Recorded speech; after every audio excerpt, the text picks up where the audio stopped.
ব্রাহ্মণবাড়িয়ার সরাইলে পাওনা টাকা নিয়ে বিরোধে শুরু হওয়া সংঘর্ষ ৩ দিনে গড়িয়েছে।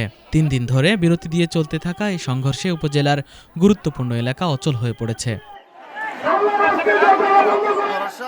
সর্বশেষ মঙ্গলবার সকাল থেকে দুপুর নাগাদ হওয়া সংঘর্ষে অন্তত ৫০ জন আহত হয়েছেন। পরে পুলিশের পাশাপাশি স্থানীয় বিভিন্ন পর্যায়ের নেতাদের হস্তক্ষেপে পরিস্থিতি নিয়ন্ত্রণে এসেছে।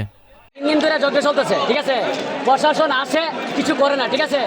এই যে 200 পুলিশ আছে সম্ভাবনা বর্তমানে এখন লালিং যজ্ঞ চলতেছে। প্রশাসন মানে এরকম কিলিগা মানে আমাদের অবস্থা ও বহুত খারাপ, ঠিক আছে। আশেপাশে বাড়ি ঘর লুট করে লেগেছে, 10টা স্বর্ণের দোকান, মোবাইলের দোকান যা আছে সব লুটপাট করে নিয়ে গেছে। কি প্রশাসন কাজের না, কোনো ব্রাহ্মণবাড়িয়ার প্রশাসন, ঠিক আছে। সাথে বিজেপি ক্যাম্প তো এরকম কিলিগা হয়, ঠিক আছে। আমাদের আশেপাশের এলাকার মানুষের সবাই দাবি জানালাম তারেক জিয়ার কাছে, ঠিক আছে। দেখতে হইব ওরা হয়তো অত প্রশাসন তোয়া কিলিগা এরকম করতেছে, ঠিক আছে। ওরা আইসা এখন চলে গেছে, ঠিক আছে। আমরা সকাল থেকে এখানে আসছি, কোনো পক্ষে সূর্য দেব না। ধরুন সকালে প্রশাসন আসছে, তারা কিচ্ছু করতে পারে নাই, প্রশাসন ফিরে গেছে, কেউ মানতে পারে না। এখন আনোয়ার মাস্টার সাহেব প্রশাসনকে নিয়ে আসছে, কিন্তু সূর্যকান্তি একটু ডিল দিচ্ছে, দুরন্তর হারে কোনো ডিল দেয় নাই, তারা মানে না, কাউরে মানে না।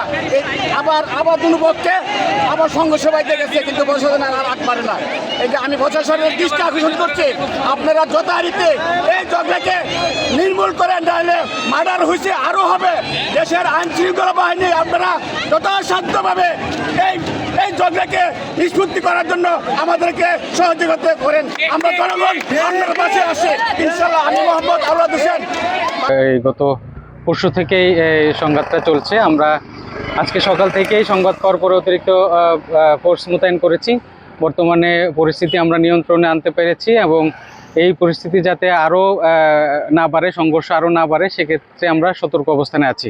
এবং আপনাদের মাধ্যমে আমরা দুপক্ষকে বলতে চাই, আপনারা যে নিজের অবস্থানে শান্তিপূর্ণ অবস্থানে থাকুন। আপনাদের যে আইনানুগ সহায়তা এবং ব্যবস্থা নেওয়া দরকার, আমাদের পুলিশের পক্ষ থেকে সব ধরনের আইনানুগ ব্যবস্থা আমরা গ্রহণ করব, তারা যাতে শান্তিপূর্ণ অবস্থানে থাকে। আমাদের পরিস্থিতি নিয়ন্ত্রণে আনতে কিছু সাউন্ড গ্রেনেড চার্জ করতে হয়েছে।